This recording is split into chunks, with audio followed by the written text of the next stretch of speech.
JF ക്ലാസ്സിലേക്ക് ഏവർക്കും സ്വാഗതം. കഴിഞ്ഞ സെഷനിൽ നമ്മൾ വിശദമായി പറഞ്ഞത് എങ്ങനെയാണ് വ്യത്യസ്തമായിട്ടുള്ള ലേണിംഗ് സ്റ്റൈൽസ് എങ്ങനെയൊക്കെയാണ് എന്നുള്ളതാണ്. നമ്മൾ ലേണിംഗ് സ്റ്റൈലിന്റെ ഒരു പ്രസക്തിയെ കുറിച്ച് പറഞ്ഞു. ഏത് വ്യക്തിക്കും ജന്മനാ തന്നെ അവരുടെ ഒരു നാച്ചുറൽ ആയിട്ടുള്ള അനുയോജ്യമായിട്ടുള്ള ഒരു പഠന രീതി തിരഞ്ഞെടുക്കാനുള്ള കഴിവവർക്കുണ്ട്. പക്ഷെ ഇവിടെ എന്താ സംഭവിക്കുന്നത് വെച്ചിട്ടുണ്ടെങ്കിൽ പുറമേയുള്ള എക്സ്റ്റേണൽ ആയിട്ടുള്ള ചില ഫാക്ടേഴ്സ് ഉണ്ട്. അതായത് പുറമേയുള്ള വ്യക്തികൾ, അവരെ സ്വാധീനിക്കുന്ന ചില വ്യക്തികളുണ്ട്. അതായത് അവരുടെ രക്ഷാകർത്താക്കൾ, അധ്യാപകർ, പിന്നെ അവർ പിൻചെല്ലാൻ ആഗ്രഹിക്കുന്ന ചില മാതൃകകളുണ്ട് അവരുടെ ചുറ്റുപാടുള്ളവർ. അപ്പൊ അവരുടെയൊക്കെ ശൈലികൾ ഇവര് സ്വീകരിക്കേണ്ടതായിട്ട് വരും. അപ്പൊ അവരുടെ അനുയോജ്യമായ ശൈലിയിൽ നിന്ന് വ്യത്യസ്തമായി ഇങ്ങനെ ബാഹ്യമായ പ്രേരണയാൽ അവർ അനുവർത്തിക്കേണ്ടി വരുന്ന ഈ ശൈലിയും അവരുടെ അനുയോജ്യമായ ശൈലിയും തമ്മിൽ വലിയ വ്യത്യാസം ഉണ്ടാവും. അങ്ങനെ വലിയ അന്തരം വരുമ്പോൾ സംഭവിക്കുന്നത് വെച്ചിട്ടുണ്ടെങ്കിൽ ഇവര് പഠിക്കാനുള്ള അവരുടെ പ്രക്രിയ വളരെ കഠിനമാകുകയും അതിന്റെ ആസ്വാദ്യത നഷ്ടപ്പെടുകയും ചെയ്യും. അപ്പൊ ആ പഠിക്കാനുള്ള താല്പര്യമേ ഇല്ലാതാവും. എന്താ കാരണം എന്ന് വെച്ചിട്ടുണ്ടെങ്കിൽ ഇപ്പൊ ഒരു ഉദാഹരണത്തിന്, കുട്ടി കേട്ടുപഠിക്കുന്ന ഒരു കുട്ടിയാണ്. ആ കേട്ടുപഠിക്കുന്ന കുട്ടിയുടേതായിട്ടുള്ള കുറെ ശൈലികളുണ്ട്. അവൻ പഠിക്കേണ്ടുന്ന കുറെ രീതികളുണ്ട്. ആ രീതിയിൽ നിന്ന് വ്യത്യസ്തമായി വേറൊരാളുടെ പ്രേരണയ്ക്ക് വിധേയമായി വേറൊരു ശൈലി സ്വീകരിച്ചാൽ അത് ഒരുപാട് ബുദ്ധിമുട്ടുണ്ടാക്കാം കുട്ടിക്ക്. ഇവിടെയാണ് ഈ ലേണിംഗ് സ്റ്റൈലിനെ കുറിച്ചിട്ടുള്ള അറിവിന്റെ പ്രസക്തി വരുന്നത്. അപ്പൊ നമുക്ക് എന്ത് ചെയ്യാൻ സാധിക്കുമെന്ന് നമുക്ക് നോക്കാം. ഈ കുട്ടി പിന്തുടരുന്ന ശീലങ്ങളിൽ നിന്ന് നമുക്ക് ഏത് ലേണിംഗ് സ്റ്റൈലിലുള്ളവരാണ് ഇവരെന്ന് മനസ്സിലാക്കാൻ സാധിക്കും. കണ്ടുപിടിക്കുന്നവരാണോ, കേട്ടുപഠിക്കുന്നവരാണോ, ചെയ്തു പഠിക്കുന്നവരാണോ എന്നൊന്ന് മനസ്സിലാക്കുകയും അവർക്ക് അനുയോജ്യമായ ശൈലികൾ നമുക്ക് കൊടുക്കുകയും ചെയ്യും. കഴിഞ്ഞ ക്ലാസ്സിൽ നമ്മൾ വിശദമായിട്ട് ഓഡിറ്ററി ലേണിംഗ് സ്റ്റൈലിനെ കുറിച്ച് പഠിച്ചു. കേട്ട് പഠിക്കുന്ന കുട്ടികളുടെ അവര് പിന്തുടരുന്ന ചില ശൈലികളും അവർക്ക് അനുയോജ്യമായ പഠന രീതികളെ കുറിച്ച് പഠിച്ചു. ഈ ക്ലാസ്സിൽ നമ്മൾ വിശദമായി പഠിക്കുന്നത് വിഷ്വൽ ലേണിംഗ് സ്റ്റൈൽസ്, അതായത് കണ്ടു പഠിക്കുന്ന കുട്ടികളുടെ ശൈലികളും അവർക്ക് അനുയോജ്യമായ പഠന രീതികളുമാണ്. ഇവരുടെ പ്രത്യേകത, പല ക്ലാസ്സുകളിലും നമുക്ക് ക്ലാസ് എടുക്കാൻ പോകുമ്പോൾ ചെല്ലുമ്പോൾ ഉണ്ടറിയാം, ഇവർ മിക്കവാറും മുന്നിലുണ്ടാവും. അവർ മുന്നിലിരുന്ന് വളരെ ആസ്വദിച്ച് അവിടെ കാണുന്ന കാര്യങ്ങളൊക്കെ മനസ്സിലേക്ക് ഒപ്പിയെടുക്കുന്ന വിദ്യാർത്ഥികളാണ്. നീണ്ട ലെക്ചർ ക്ലാസ്സുകൾ ഇവർ ദിവാസ്വപ്നത്തിലേക്ക് ഇവർ വഴുതി വീഴാൻ കാരണമാകും. കാരണം അവർക്ക് ക്ലാസ്സുകൾ കേൾക്കുന്നത് അവർക്ക് ആകർഷമല്ല എന്നതിലുപരി അവർക്ക് മടുപ്പുളവാക്കുകയും പെട്ടെന്ന് അവർ ദിവാസ്വപ്നത്തിലേക്ക് മുഴുകുകയും ചെയ്യും. ഇവര് സാധാരണ ക്ലാസ് കേൾക്കുന്ന സമയത്ത് ഇങ്ങനെ കുത്തിക്കുറിച്ചിരിക്കുന്ന കാണാം. അവരുടെ ടെക്സ്റ്റ് ബുക്ക് നമ്മൾ നോക്കി കാണാം. ഇപ്പൊ പോയിറ്റ്സ് ഒക്കെ ആണെങ്കിൽ അവരുടെ ഒന്നില്ലെങ്കിൽ മെയിൽസ് ആണെങ്കിൽ അവര് മീശ വരച്ചിട്ടുണ്ടാവും, അല്ലെങ്കിൽ അതുമൊരു സിഗരറ്റ് വരച്ചെടുത്തിട്ടുണ്ടാവും. പെൺകുട്ടികളുടെ ഫീമെയിൽസിന്റെ ചിത്രമാണ് അവിടെ ഉണ്ടെങ്കിൽ അവർ പൊട്ടുകുത്തി ഉണ്ടാവും. അതുപോലെ തന്നെ പല വികൃതികളൊക്കെ കാണിക്കും. നമ്മൾ ശരിക്കും ടെക്സ്റ്റ് നോക്കി കഴിഞ്ഞാൽ, കുട്ടികളുടെ ടെക്സ്റ്റ് നോക്കി കഴിഞ്ഞാൽ അവരുടെ ശൈലി നമുക്ക് കാണാം. പിന്നെ ഉറക്കെ വായിക്കുന്നവർക്ക് അസ്വസ്ഥത ഉളവാക്കുന്നതാണ്. അത് മാത്രമല്ല, അവരധികം ഉറക്കെ സംസാരിക്കാനും താല്പര്യപ്പെടുന്നില്ല. മനസ്സിൽ വായിക്കാനാണ് അവർ ഇഷ്ടം. പിന്നെ ബൈഹാർട്ട് പഠിക്കാൻ അവർക്ക് ഭയങ്കര ബുദ്ധിമുട്ടാണ്. അതുകൊണ്ട് അവർ അവരുടേതായിട്ടുള്ള ശൈലിയിൽ നോട്ട് തയ്യാറാക്കും. അത് ഒരു എക്സാം ഒക്കെ കഴിഞ്ഞ് ആൻസർ ഷീറ്റ് ഡിസ്ട്രിബ്യൂട്ട് ചെയ്യുമ്പോൾ ടീച്ചേഴ്സിന് മനസ്സിലാവും. കാരണം അവരുടേതായ ശൈലിയിലാണ് അവർ എഴുതിണ്ടാവുക. ഇപ്പൊ ടീച്ചർ ഓഡിറ്ററി ആണെങ്കിൽ കൃത്യം ഇന്ന നിർവചനം വേണമെന്ന് വാശി പിടിക്കും. കുട്ടികളാണെങ്കിൽ പറയും, എന്ത് ടീച്ചർ ഇങ്ങനെ എഴുതിയ പോരെ എന്നുള്ള രീതിയിലും രണ്ടൊരു കോൺഫ്ലിക്റ്റ് പല സമയത്തും കണ്ടുവരുന്നുണ്ട്. ഇങ്ങനെ കൊടുക്കുമ്പോൾ അറിയാം. അപ്പൊ അവരുടേതായ ശൈലിയിലാണ്. ടെക്സ്റ്റ് ബുക്കിൽ നിന്ന് വ്യത്യസ്തമായിട്ട് കൺസെപ്റ്റ് ഒക്കെ കറക്റ്റ് ആയിരിക്കും, അവരുടെ ശൈലിയിലാണ് അവർ എഴുതുക. കാരണം അവർ ബൈഹാർട്ട് പഠിക്കാൻ അവർക്ക് ബുദ്ധിമുട്ടാണ്. പഠിക്കുന്നതിന് ഒരു ഫ്ലോ ചാർട്ട്, കൺസെപ്റ്റ് മാപ്പ് അങ്ങനെയുള്ള സംവിധാനങ്ങളൊക്കെ ഉപയോഗിക്കും.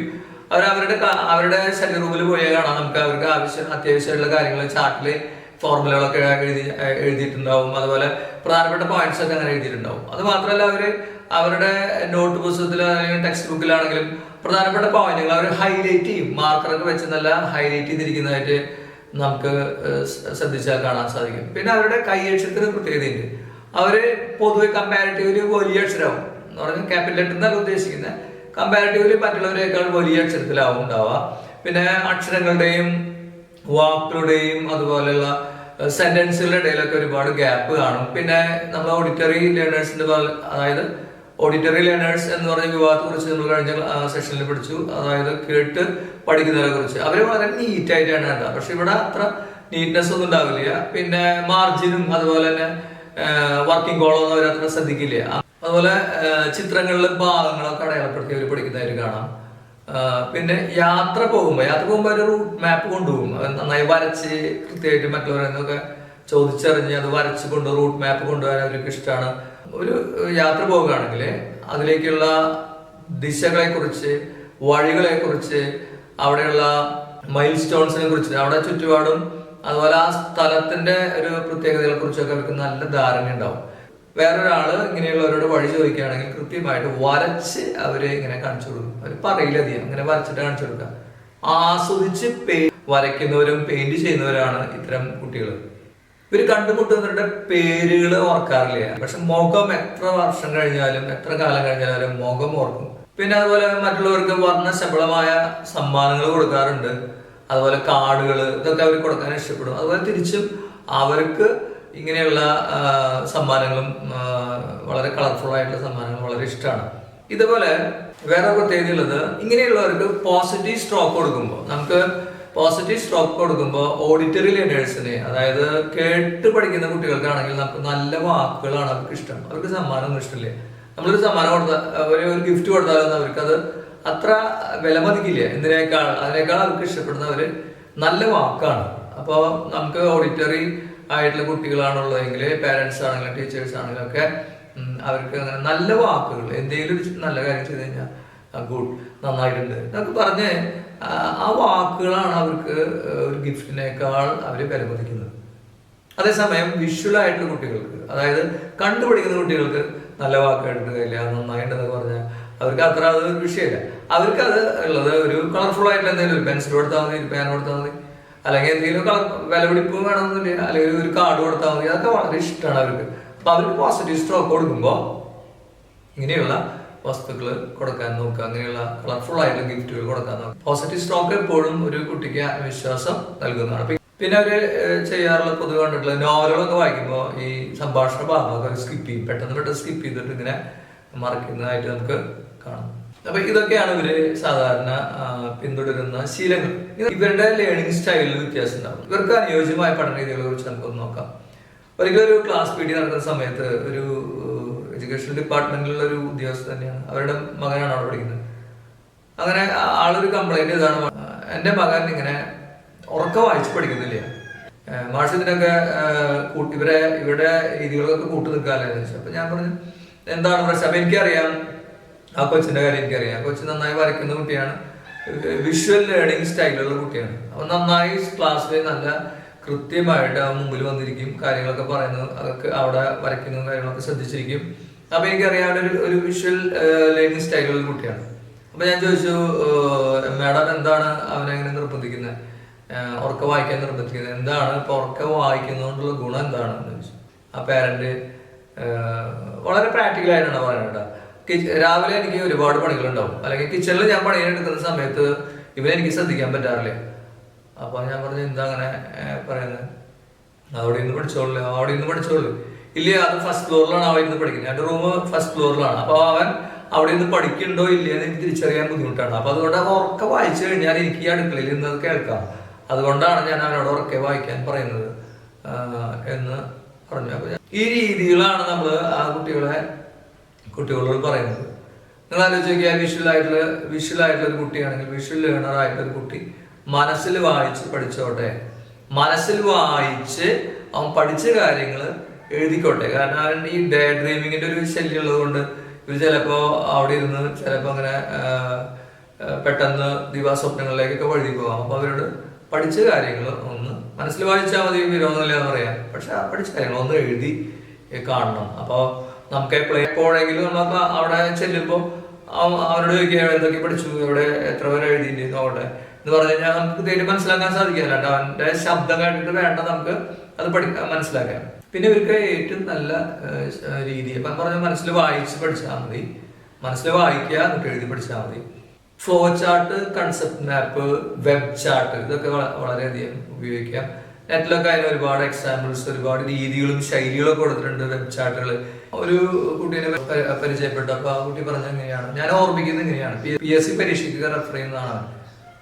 അപ്പൊ അവൻ പറഞ്ഞത് ഒരുപാട് ഓതേഴ്സിന് ഒരുപാട് പുസ്തകങ്ങൾ ഓർമ്മ വയ്ക്കേണ്ടതുണ്ട്, അവരുടെ ഓതേഴ്സിനെ ഓർമ്മ വയ്ക്കേണ്ടത്. അപ്പൊ അവൻ ചെയ്തത് ഒരു വലിയ ട്രിക്ക്.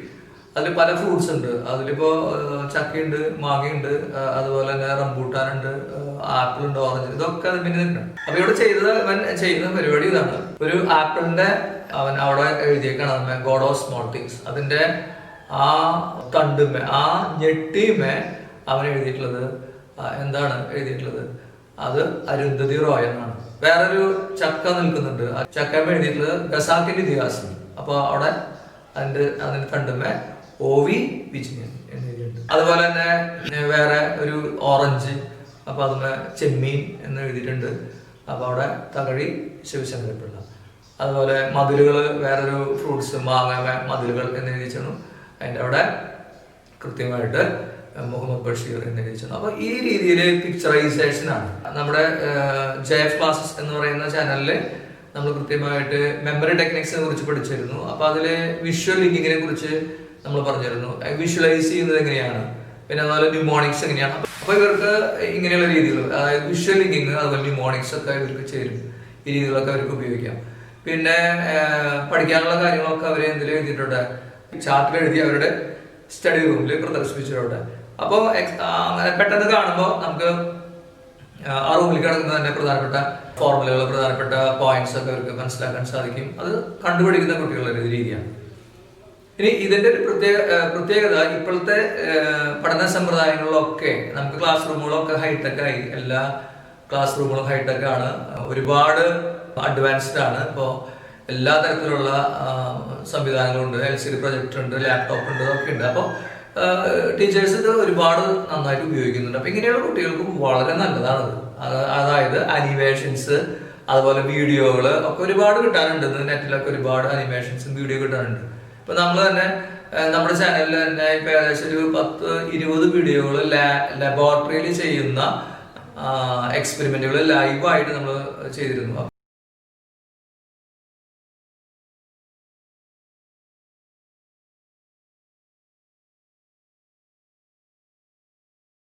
അങ്ങനത്തെ വീഡിയോകൾ അവർക്ക് ഭയങ്കര ഇഷ്ടമാണ്. കാരണം ആ വീഡിയോകളിലൂടെ കണ്ടുപഠിക്കുകയാണ് അവർ ചെയ്യുന്നത്. അപ്പൊ മിക്കവാറും കെമിസ്ട്രിയിൽ 8, 9, 10, അതായത് CBSE അതുപോലെ സ്റ്റേറ്റിലും സബ്ജക്റ്റുകളുടെ കെമിസ്ട്രിയിലുള്ള എല്ലാ എക്സ്പെരിമെന്റുകളും കൃത്യമായിട്ട് നമ്മൾ അപ്ലോഡ് ചെയ്തിട്ടുണ്ട്.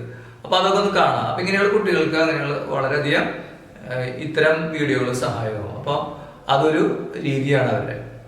അതുപോലെ പോസ്റ്റർ നിർമ്മാണം ഇവർക്കൊരു സ്റ്റഡി ടൂൾ ആയി കൊടുക്കും. പോസ്റ്റർ നിർമ്മാണം, ഏതെങ്കിലും ഒരു വിഷയവുമായി ബന്ധപ്പെട്ട ഒരു പോസ്റ്റർ നിർമ്മിക്കുക എന്ന് പറഞ്ഞു കഴിഞ്ഞാൽ പ്രധാനപ്പെട്ട കൺസെപ്റ്റുകളൊക്കെ അതിൽ ഇൻക്ലൂഡ് ചെയ്തിട്ട് അവർ ചെയ്തോളും. അപ്പൊ അവരെ മനസ്സിലെ ആ ഓർമ്മയിൽ നിൽക്കാൻ ഇങ്ങനെ ഒരു പോസ്റ്റർ നിർമ്മാണം ഒരു ടൂളായിട്ട് ഉപയോഗിക്കും. അതുപോലെ മാപ്പുകൾ, ഗ്ലോബുകളൊക്കെ ഇങ്ങനെയുള്ള കുട്ടികൾക്ക് വളരെയധികം നല്ലതാണ്. ഇപ്പൊ LCD പ്രൊജക്ടറും അനിമേഷനൊക്കെ വന്നപ്പോൾ ഇതിനധികം വലിയ പ്രസക്തി ഒന്നുമില്ല. എന്നാലും നമ്മുടെ വീടുകളിലൊക്കെ നമുക്ക് വേണമെങ്കിൽ ഒരു ഗ്ലോബോ അതുപോലെ തന്നെ അത്യാവശ്യം മാപ്പുകളൊക്കെ നമുക്ക് അവർക്ക് അതിനുള്ള സൗകര്യം ചെയ്ത് കൊടുക്കാം.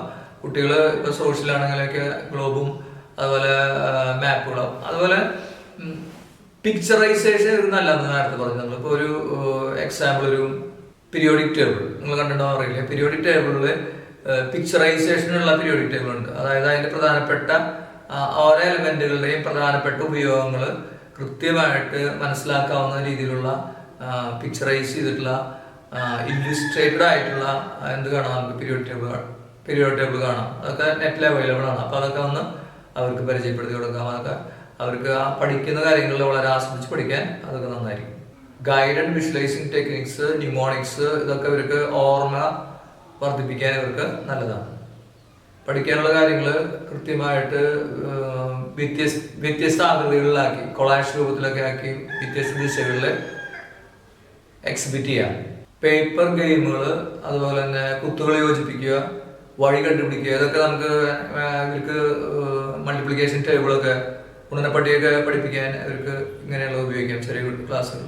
ടെക്സ്റ്റ് ബുക്കുകൾ, അതുപോലെ റെഫറൻസ് ബുക്കുകൾ ഇവർക്കൊക്കെ വളരെയധികം നല്ലതാണ്. അത് കൂടുതലായിട്ട് ഉപയോഗിക്കാൻ അവരെ നിർബന്ധിക്കുക. കാരണം ടെക്സ്റ്റ് ബുക്കുകളൊക്കെ നമുക്കറിയാം പരമാവധി ഒരു ഗൈഡും കാര്യങ്ങളൊക്കെ ആകുമ്പോൾ ഒഴിവാക്കണം. അപ്പൊ അതുകൊണ്ട് ടെക്സ്റ്റ് ബുക്കുകൾ പരമാവധി ഉപയോഗിക്കാൻ അവരെ നിർബന്ധിക്കുക. അത് മാത്രമല്ല, ഇപ്പോൾ ഓരോ ടെക്സ്റ്റ് ബുക്കിന് കൃത്യമായിട്ട് ബാർ കോഡുകൾ കൊടുത്തിട്ടുണ്ട്. ഇപ്പോൾ ഒരു എക്സ്പെരിമെന്റ് ആണെങ്കിൽ അത് വിഷ്വലൈസ് ചെയ്യാൻ വേണ്ടിയിട്ടുള്ള ഒരു ബാർ കോഡ് അവിടെ കൊടുത്തിട്ടുണ്ട്. അത് സ്കാൻ ചെയ്ത് കഴിഞ്ഞാൽ നമുക്ക് നമ്മുടെ കമ്പ്യൂട്ടറിലോ അല്ലെങ്കിൽ നമ്മുടെ മൊബൈൽ ഫോണിലോ ഒക്കെ നമുക്ക് അതിന്റെ വിഷ്വൽസ് കാണാൻ സാധിക്കും. അതൊക്കെ ഈ കുട്ടികൾക്ക് വളരെയധികം നല്ലതാണ്.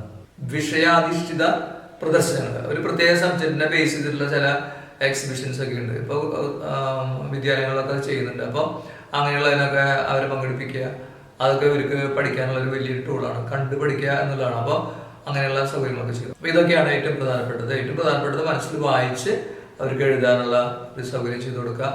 എല്ലാം കണ്ടുപഠിക്കാനുള്ള ഒരു സംവിധാനങ്ങൾ, അതായത് സ്യൂട്ടബിൾ ആയിട്ട് എഡ്യൂക്കേഷണൽ വീഡിയോസ്, അനിമേഷൻസ്, ഇതൊക്കെ അവർക്ക് ലഭ്യമാക്കാനുള്ള സൗകര്യം ചെയ്യുക. പിന്നെ ഇവർക്ക് ഡിസ്ട്രാക്ഷൻ ഉണ്ടാവുന്നത്, ഏറ്റവും കൂടുതൽ ഡിസ്ട്രാക്ഷൻ ഉണ്ടാവുന്നത് കാഴ്ചകളാണ്. അപ്പോൾ ഇവർ പഠിക്കാനിരിക്കുമ്പോൾ ശ്രദ്ധിക്കണം. മിക്കവാറും അവരിക്കുക, നമുക്കറിയാം ഇപ്പോൾ ഒരു സ്റ്റഡി റൂം കൊടുത്തു കഴിഞ്ഞാൽ അവർ ഇരിക്കുക വിൻഡോസിന്റെ അവിടെയാണ്. അവിടെ ഇരുന്നാൽ നമുക്ക് എന്താ ഉണ്ടാവുന്ന അറിയാം. തൊട്ടരികെ റോഡ് കൂടി കടന്നു പോകണമെങ്കിൽ സൗകര്യം അല്ലേ. അപ്പൊ ഇതിങ്ങനെ കാഴ്ചകൾക്ക് ഡിസ്ട്രാക്ഷൻ ഉണ്ടാക്കുക. അതുകൊണ്ട് അങ്ങനെയുള്ള സ്ഥലങ്ങളിൽ നിന്ന് മാറ്റിയിരുത്താം. കാഴ്ചകൾ അവരെ ഡിസ്ട്രാക്ഷൻ ഉണ്ടാക്കുന്നത് കൊണ്ട് അങ്ങനെയുള്ള വിൻഡോ സൈഡിൽ നിന്നൊക്കെ മാറ്റിയിരുത്തി.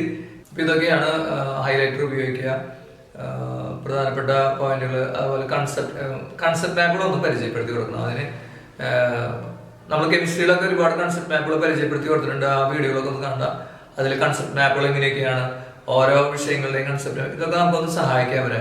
മൈൻഡ് മാപ്പ്, വെബ് ചാർട്ടുകൾ, അപ്പോൾ അതൊക്കെ ഒന്ന് എങ്ങനെയൊക്കെയാണെന്നുള്ളത് നമുക്ക് അടുത്ത സെഷനുകളിൽ നമുക്ക് വിശദമായിട്ട് ഇതിനെക്കുറിച്ചിട്ടൊക്കെ നമുക്ക് ഡീറ്റെയിൽ ആയിട്ടുള്ള സെഷനുകൾ അടുത്ത സെഷനുകളിൽ നമുക്ക് വിശദീകരിക്കാം.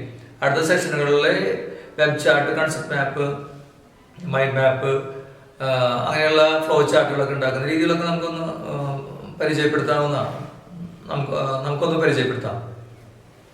അപ്പൊ ഇതൊക്കെയാണ് വിഷ്വൽ ലേണേഴ്സിന്റെ ഒരു പ്രത്യേകത. അപ്പൊ നമ്മൾ വീണ്ടും പറയാണ്, ഇതിന്റെ പ്രസക്തി ഇതാണ്. ഈ വിഷ്വൽ കണ്ടുപിടിക്കുന്ന കുട്ടികളെ, കേട്ടുപഠിക്കുന്ന കുട്ടികളുടെ രീതികളിലെ നമ്മൾ കൊണ്ടുപോയി കഴിഞ്ഞാൽ ബുദ്ധിമുട്ടുകൾ ഉണ്ടാക്കും. കാരണം ഇവർക്ക് ഉറക്കം വായിക്കുന്നത് വളരെ അരോചകമാണ്. എന്ത് ഉറക്കം വായിച്ചാൽ അവർക്ക് കിട്ടില്ലേ, അവർക്ക് മനസ്സിൽ പതിയില്ല. അപ്പൊ നമ്മൾ നേരത്തെ സെഷനിൽ പറഞ്ഞു, ഇവർക്ക് മനസ്സിലാക്കാനും ഓർമ്മയിൽ വെക്കാനും ഒക്കെ വ്യത്യസ്ത ശൈലികളുണ്ട്.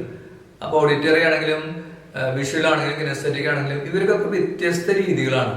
അത് നമ്മൾ മനസ്സിലാക്കി പ്രവർത്തിച്ചില്ലെങ്കിൽ ഇവർക്ക് ബുദ്ധിമുട്ടുകൾ ഉണ്ടാക്കും. പഠനം അവർക്ക് ഭയങ്കര മടുപ്പുണ്ടാക്കുന്ന ഒരു അവസ്ഥയിലേക്ക് പോകും. അപ്പോൾ അവർക്ക് ആസ്വദിച്ച് പഠിക്കുന്ന ഒരു രീതിയിലുള്ള ശൈലികൾ അവർക്ക് നമുക്ക് കൊടുക്കാം. ഞാൻ നേരത്തെ പറഞ്ഞ തന്നെയാണ്, പ്രകൃതിയാൽ അവർക്ക് ബൈ നാച്ചുറായിട്ട് അവർക്ക് അത് സെലക്ട് ചെയ്യാനുള്ള ഒരു കഴിവൊക്കെ ഉണ്ട്. പക്ഷെ നമ്മളത് എക്സ്റ്റേണൽ ആയിട്ടുള്ള എഫക്റ്റ് കൊണ്ട് ഒരുപാട് മാറ്റം വന്നിട്ടുണ്ടാവും. പിന്നെ ഇവരുടെ ലേണിംഗ് സ്റ്റൈലുകൾക്ക് അനുയോജ്യമായിട്ടുള്ള എന്താ പറയുക സൗകര്യങ്ങൾ നമുക്ക് ഒരുക്കി കൊടുക്കാം.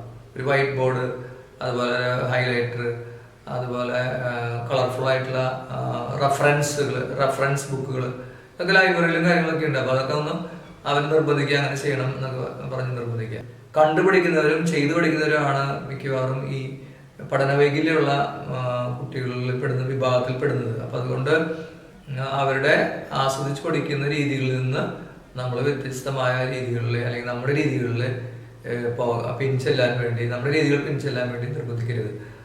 അടുത്ത സെഷനിൽ നമുക്ക് ചെയ്തു പഠിക്കുന്ന കുട്ടികളെ കുറിച്ച്, കിനസ്തെറ്റിക് ആയിട്ടുള്ള കുട്ടികളുടെ ശൈലികളെ കുറിച്ചും അവർക്ക് അനുയോജ്യമായ പഠന രീതികളെ കുറിച്ചും പഠിക്കാം. ഇങ്ങനെയുള്ള സെഷനുകളാണ് നമ്മൾ കൂടുതൽ കൈകാര്യം ചെയ്യുന്നത്. അതുകൊണ്ട് വീഡിയോ ഇഷ്ടപ്പെടുകയാണെങ്കിൽ നിങ്ങളത് സബ്സ്ക്രൈബ് ചെയ്യുക. അധ്യാപകരിലേക്കും അതുപോലെ നിങ്ങളെ പോലെയുള്ള ഒരുപാട് പാരൻസ് ഉണ്ട്, പാരൻസിലേക്കൊക്കെ ഇതൊന്ന് ഷെയർ ചെയ്ത് കൊടുക്കുക. Okay, thank you.